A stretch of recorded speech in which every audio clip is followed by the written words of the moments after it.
घणसोली येथील एका 15 वर्षाच्या मुलाचे अपहरण करून त्याच्या वडिलांकडे 12 लाख रुपयाची खंडणी मागणाऱ्या दोघा आरोपींना अवघ्या 1.5 तासाच्या आत पोलिसांनी अटक करत पीडित मुलाची सुखरूप सुटका केली।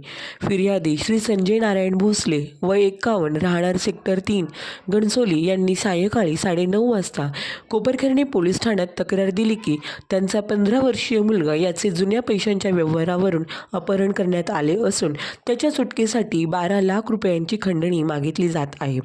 ही माहिती मिळताच वरिष्ठ पोलीस निरीक्षक औदुंबर पाटील यांच्या मार्गदर्शनाखाली तातडीने 3 पथकांची स्थापना करण्यात आली।